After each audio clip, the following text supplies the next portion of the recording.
Selamat pagi teman-teman MABD semuanya. Apa kabarnya setelah 3 minggu kita tidak bertemu ya? Oke, ini adalah pertemuan terakhir kita di semester ini di mata kuliah Manajemen Administrasi Basis Data. Kalau kita kembali lagi ke silabus yang dulu pernah saya berikan, sebenarnya week ke-14 ini akan diisi oleh latihan UAS, tapi saya lihat lagi ternyata materi untuk UAS itu masih sedikit gitu ya, masa hanya mirroring dan juga execution plan.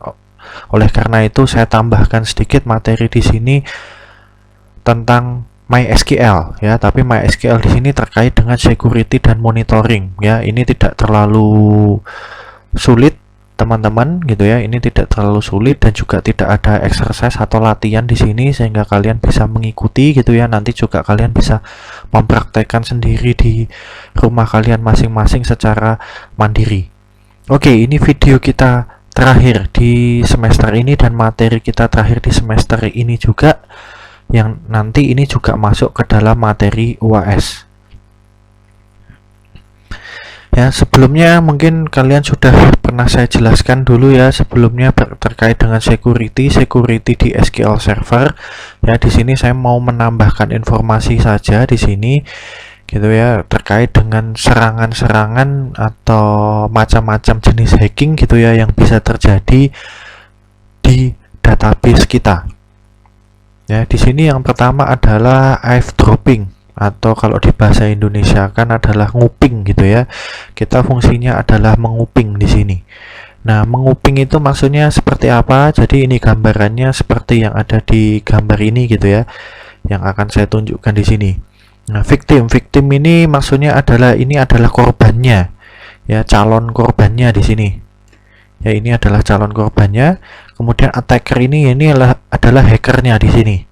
Ya, sama seperti konsepnya nguping gitu ya, nguping atau kalau di bahasa gaulnya adalah ngepoin gitu ya, memang ngepoin seseorang di sini. Tetapi di sini tujuannya adalah mengkepoin gitu ya, atau menguping segala macam informasi ya, segala macam informasi yang dikirimkan oleh korban ke aplikasi server. Contohnya gitu ya, contohnya misalkan di sini adalah ada satu marketplace gitu ya, suatu marketplace di toko online tertentu gitu kan.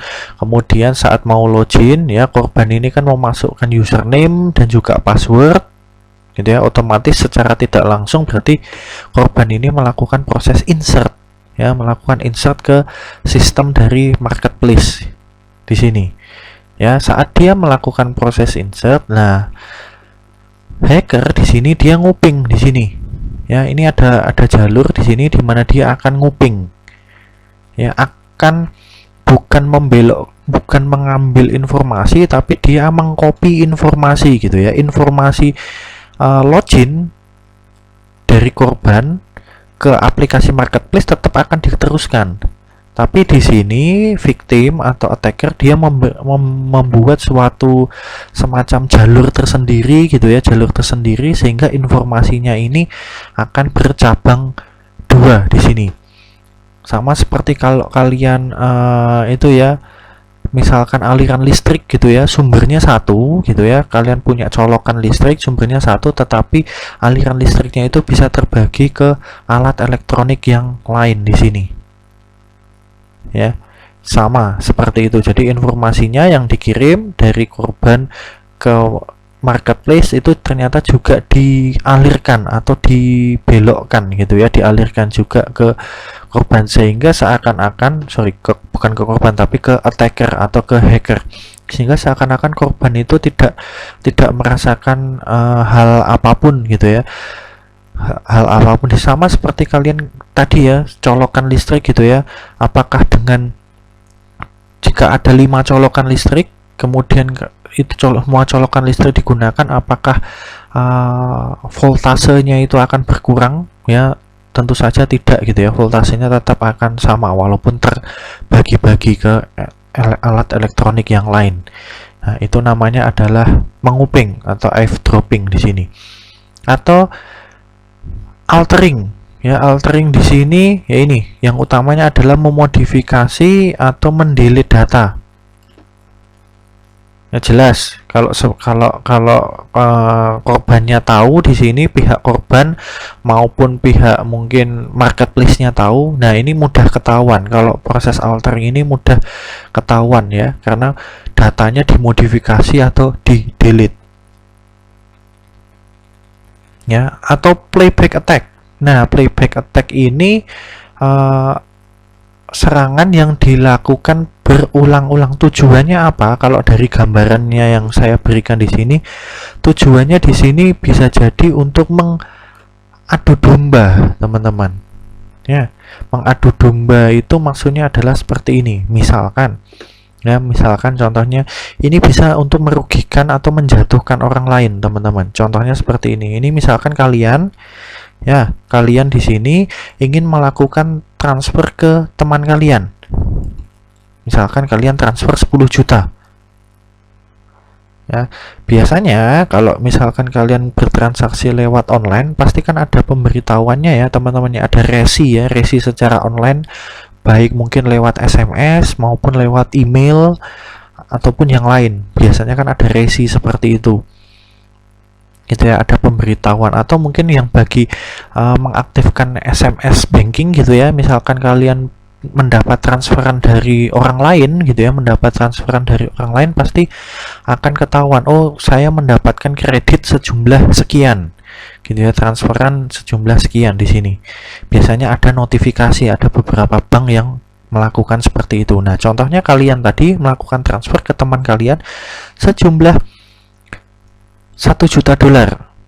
Kalian mentransfer sejumlah 1 juta dolar, tetapi ada oknum gitu ya, ada oknum yang mungkin benci dengan kalian, tidak suka dengan kalian, merekam itu, merekam proses transfernya, merekam notifikasinya, notifikasi yang diberikan oleh bank kalau dia sudah transfer. Nah, berarti tentu saja ya, teman kalian kan senang ya, oh ya udah saya dapat 1 juta ini, 1 miliar. Oke. Nah, untuk mengadu domba, nah misalkan ada pihak yang membenci kalian di sini, dia mengirimkan notifikasi lagi ke teman kalian. Seakan-akan kalian melakukan transfer lagi sejumlah 1 juta dolar. Ya, teman kalian pasti seneng ya, wah sudah ditransfer lagi 1 juta dolar gitu ya, sudah ada notifnya. Tetapi setelah dicek, loh kok nggak ada. Nah, ini bisa saling mengadu domba di sini. Ya, seperti itu. Atau mungkin ada kejadiannya yang seperti ini. Ya, tujuan transfernya dibelokkan, teman-teman. Ya, tujuan transfernya dibelokkan. Artinya adalah misalkan kalian mengirimkan 1 juta dolar, ya 1 juta dolar ini sebenarnya dibelokkan ke sini. Tetapi notifikasi transfernya itu dicatat, direkam di sini. Duitnya masuk ke hacker ya, atau ke attacker, tetapi notifikasinya dikirimkan ke teman kalian. Ya, notifikasinya dikirimkan ke teman kalian, jadi seakan-akan teman kalian sudah mendapatkan transferan 1 juta dolar. Padahal waktu dicek rekeningnya, loh kok mana transferannya, padahal notifikasinya aku sudah dapat di sini. Nah, itu namanya playback attack di sini. Ya, atau ada denial of service. Ya, denial of service ini adalah membanjiri suatu server gitu ya, membanjiri suatu server dengan koneksi-koneksi yang berlebih. Ya, ini bisa kita ibaratkan dengan komputer zombie di sini. Jadi ini misalkan ada hacker, misalkan kalian punya suatu marketplace gitu ya, kemudian lagi ada promo besar-besaran. Yang kemarin mungkin karena musim-musim Ramadan banyak promo gitu ya, Oke, marketplace kalian menyediakan promo ya, tetapi di sini hanya kuotanya terbatas di sini ya, dan seterusnya. Nah, ada pihak-pihak yang mungkin ingin menjatuhkan marketplace kalian, itu membanjiri ya, membanjiri server kalian ya. Ini target, ini misalkan kalian gitu ya. Server kalian membanjiri dengan koneksi dari user yang sebenarnya dia zombie. Ya, maka diistilahkan dengan zombie, komputer zombie di sini. Ya, seakan-akan koneksi kalian menjadi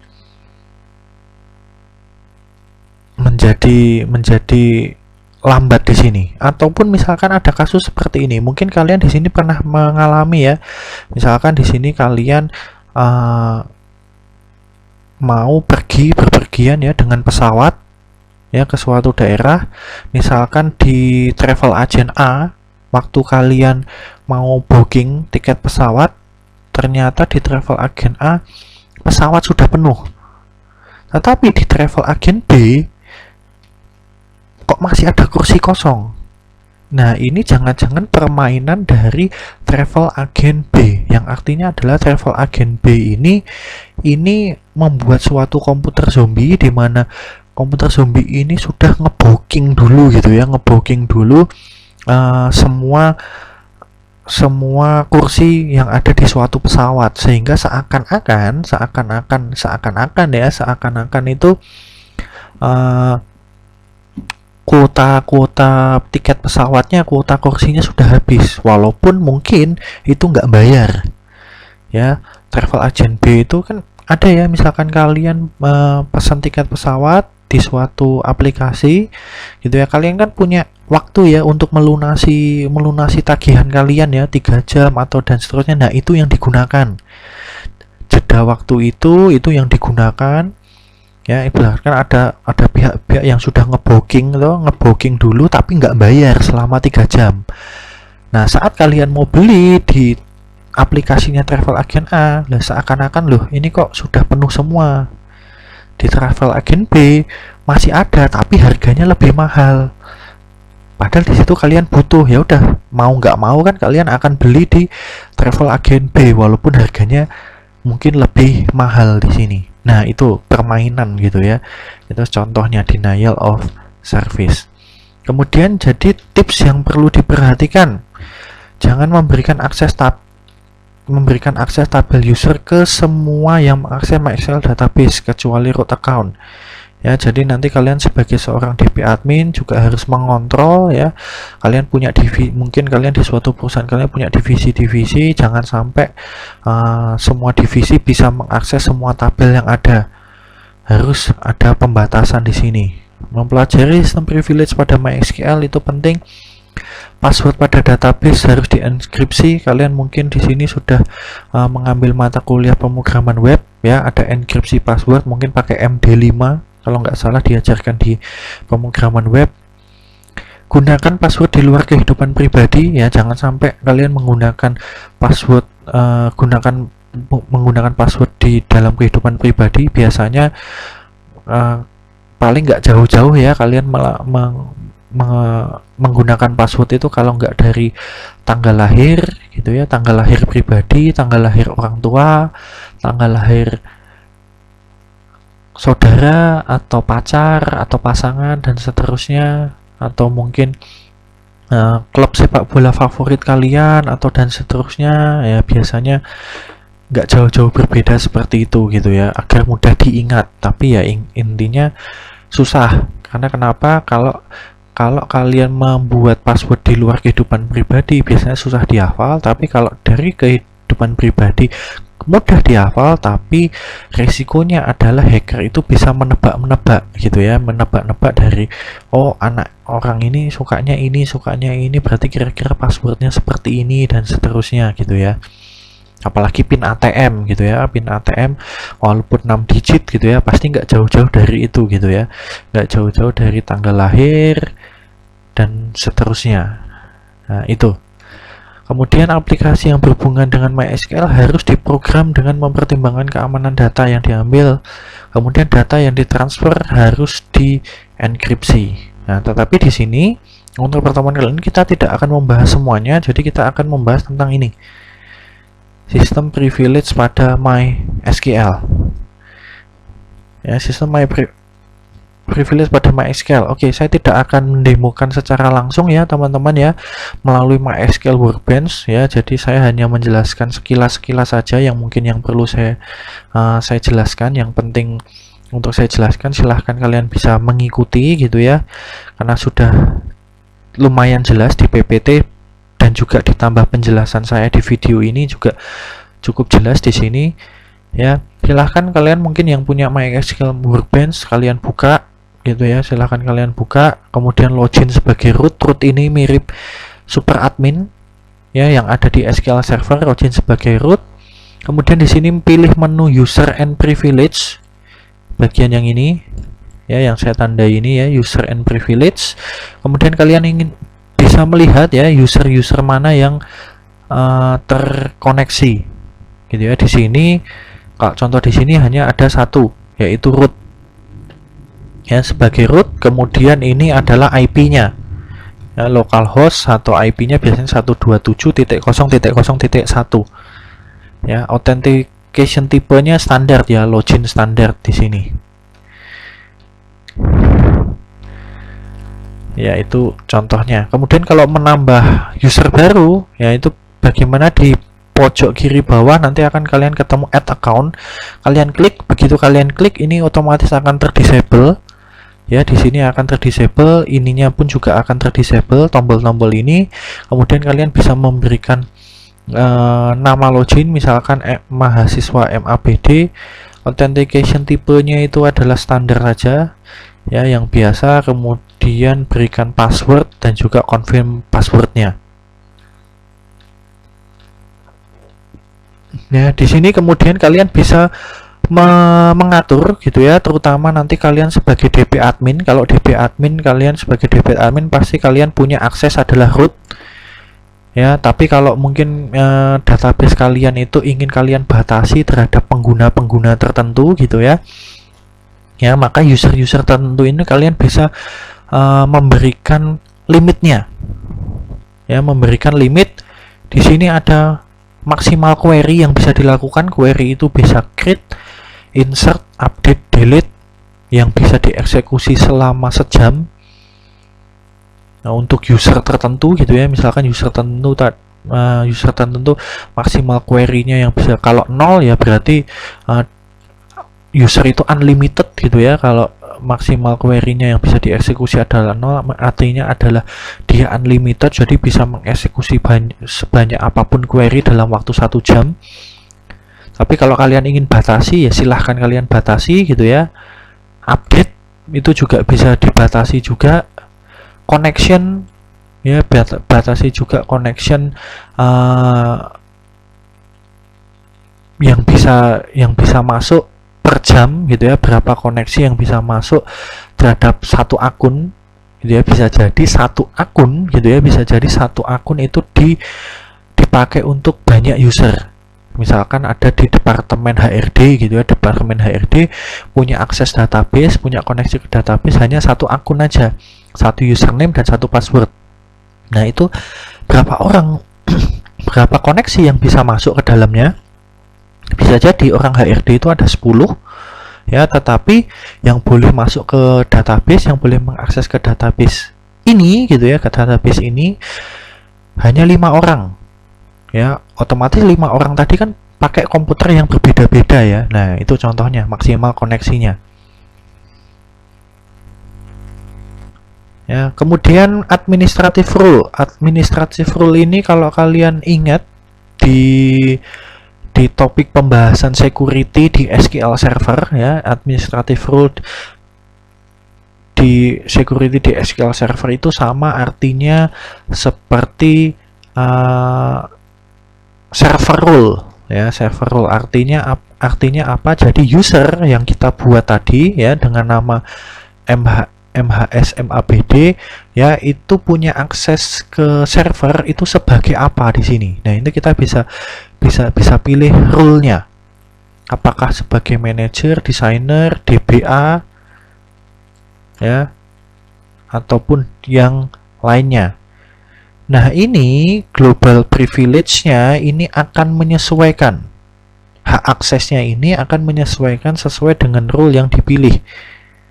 Ya, kalau dia mau sebagai DB manager, DB designer, dan backup admin, maka yang bisa dilakukan hanya lakukan ini. Dia tidak bisa create tabel, tidak bisa create user, tidak bisa execute, tidak bisa file, dan seterusnya. Nah, itu contohnya. Ini adalah administrative rule, itu sama dengan server rule. Ya, kemudian selain server rule, kemarin waktu di pembahasan SQL Server di bagian security ada yang namanya database rule. Ya, database rule kalau di MySQL di sini namanya adalah skema privilege. Ya, database rule di sini namanya adalah skema privilege untuk MySQL. Kalau di SQL Server namanya adalah database rule. Nah, ini untuk memilih database apa yang bisa diakses oleh user yang akan kita buat di sini. Ya, cara menambahkannya di sini ada tombol add entry. Silahkan kalian bisa klik. Nah, di sini kalian bisa memilih apakah mau semua skema atau semua database. Skema ini artinya database ya teman-teman ya. Semua database boleh diakses, atau skema yang punya pattern tertentu ya, misalkan huruf depannya adalah E ya, semua database yang punya huruf depan E berarti bisa diakses, ataupun langsung spesifik gitu ya, spesifik database tertentu. Nah, misalkan contohnya adalah employee, misalkan contohnya seperti itu. Setelah itu klik OK. Ini kalian bisa, kalau di komputer kalian tidak punya database employee, kalian bisa pakai database yang lain ya teman-teman ya, untuk uji coba saja di sini. Setelah itu kalian memberikan hak aksesnya ya terhadap database employee tadi. Ya, user yang akan dibuat itu bisa ngapain aja. Oh, misalkan contohnya seperti ini, hanya bisa select, insert, dan juga update, tapi delete nggak bisa, dan seterusnya. Setelah selesai, klik apply. Apply ini ada di ini ya. Setelah kalian ini sudah mengisikan ini gitu ya, kemudian klik apply, tombol apply di sini. Ya, jika kalian sampai keluar warning seperti ini ya, maka artinya adalah kalian lupa memberikan password, baik itu password yang awal atau yang confirm password. Ya, jika berhasil maka hasilnya seperti ini teman-teman ya. Usernya tadi namanya MHSMABD. Di sini ada from hostnya itu ada tanda persen yang artinya adalah login MHSMABD ini bisa diakses dari manapun, tidak harus di komputer server ya. Misalkan itu terkoneksi lewat jaringan internet di sini ya, seperti itu. Oke, yang terakhir adalah tentang monitoring MySQL. Kemarin kita juga sudah belajar kalau di SQL Server ya, itu monitoringnya itu seperti apa. Nah, di sini untuk MySQL adalah seperti ini teman-teman ya. Itu bisa kalian lihat di bagian dashboard MySQL Workbench di sini. Nah, ini tampilannya ya di MySQL Workbench kalian. Yang bisa kalian lihat yang utama adalah apa aja. Ini yang pertama ya, di sini kalian bisa melihat yang pertama adalah file path-nya ya, data konfigurasinya ya, file path-nya, data konfigurasi MySQL-nya, portnya yang digunakan berapa, versinya MySQL kalian berapa, di sini konfigurasi filenya ya, dan juga waktu berjalan servernya di sini.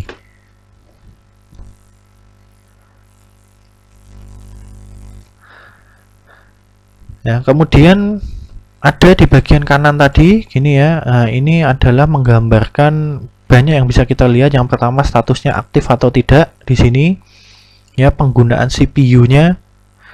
CPU itu prosesor ya. CPU itu prosesor teman-teman, oh ternyata penggunaannya kecil gitu ya, 3%. Kemudian koneksinya berapa yang terkonek, ada 4 koneksi yang terkonek di server kalian gitu ya, ada 4 user, berarti mungkin ada 4 user yang terkoneksi di MySQL server kalian gitu ya.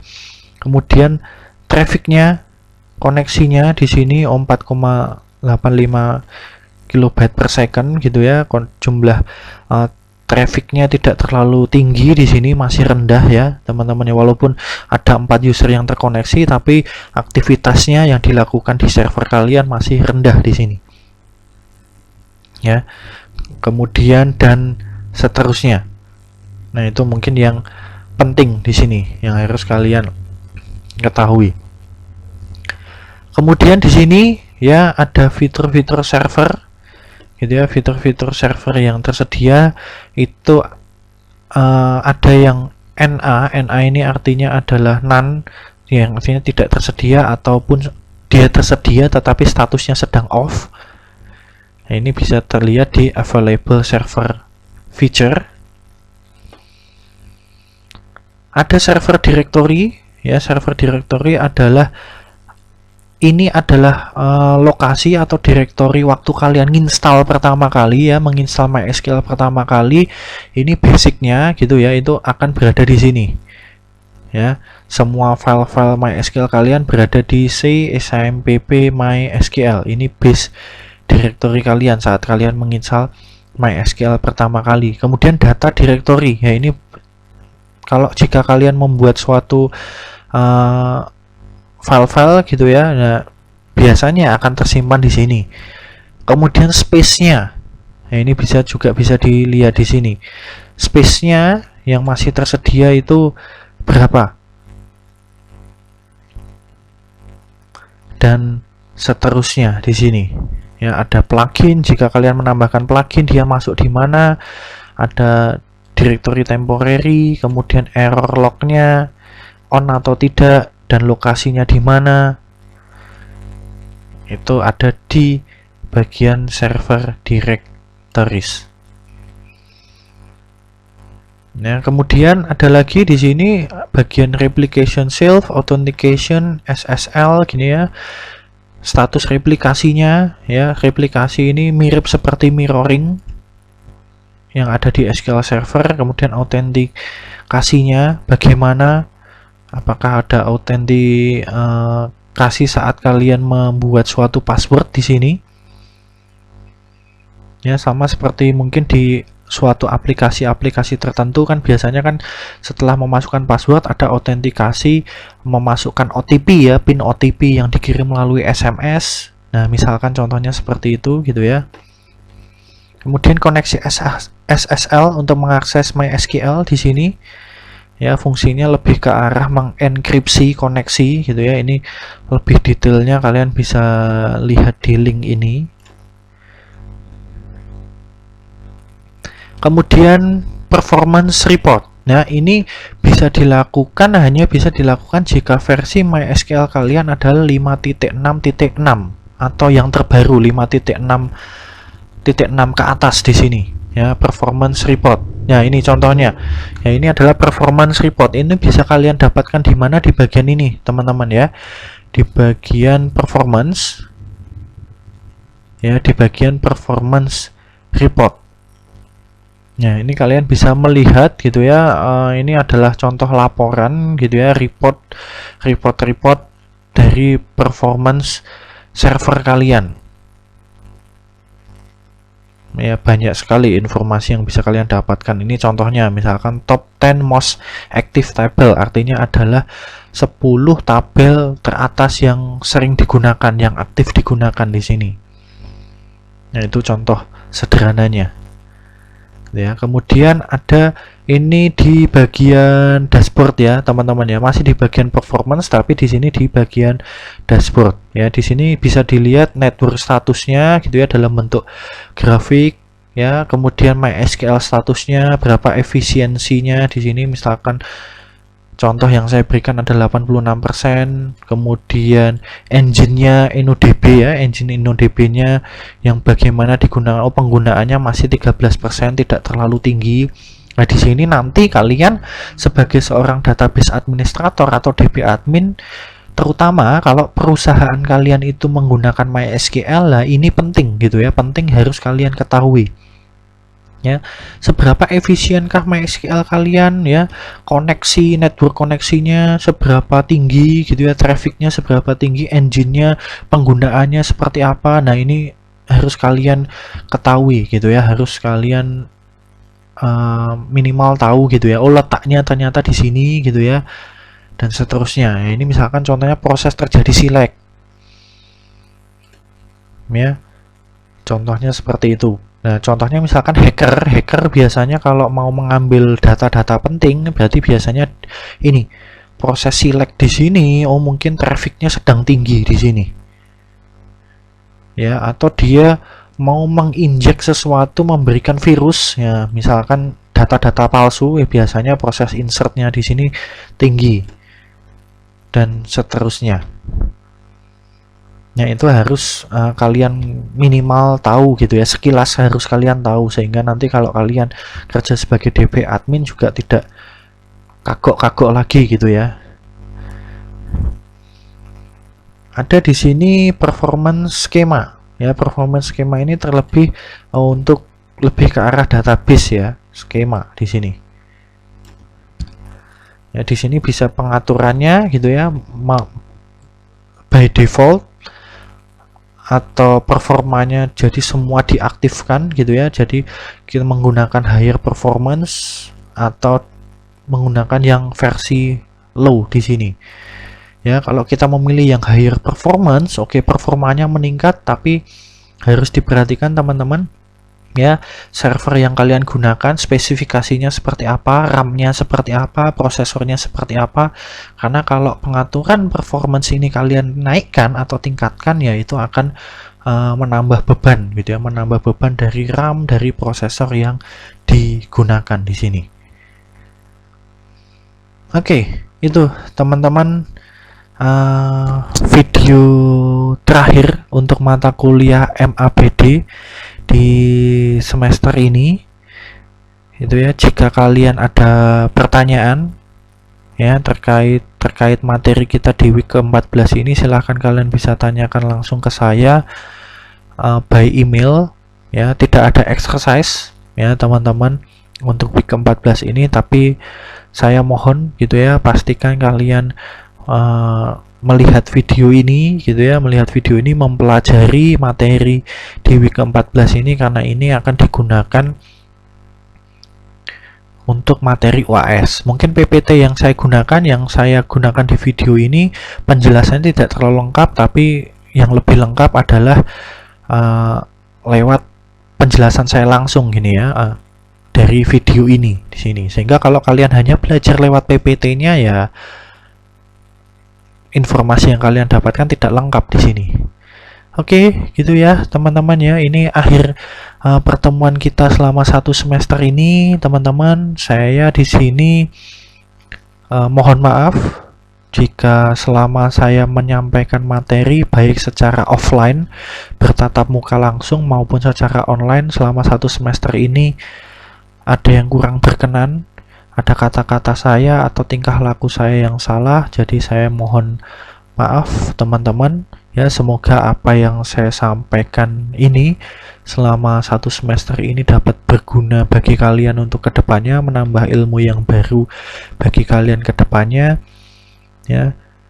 Kemudian mungkin ya, saya tidak tahu, seperti di awal pertemuan dulu saya ngomong bahwa mungkin ini bisa jadi pertemuan pertama dan terakhir saya ke kalian. Karena kenapa? Saya sendiri basicnya bukan dosen dari sistem informasi gitu ya, tapi saya dari dosen IF yang diperbantukan untuk mengajar mata kuliah MABD di sistem informasi. Karena mata kuliah ini kan khusus hanya untuk kalian anak-anak dari SI, karena dari MM dan juga IF tidak mendapatkan mata kuliah ini gitu ya. Bisa jadi di semester selanjutnya kedepannya kita tidak ketemu lagi gitu ya. Nggak tahu apakah nanti mungkin bisa jadi ketemu saat KP, saya jadi dosen pembimbing kalian, mungkin bahkan saat TA, mungkin bisa jadi gitu ya. Tapi ya sekali lagi terima kasih atas perhatiannya selama 1 semester ini ya, kemudian sukses nanti saat UAS ya. Untuk materi UAS yaitu 3, mirroring, execution plan, and database tuning advisor atau DTA. Kemudian yang terakhir adalah ini ya, MySQL security and monitoring. Oke, teman-teman, sampai jumpa lagi, dan sekali lagi terima kasih atas perhatiannya dan sudah menonton video ini.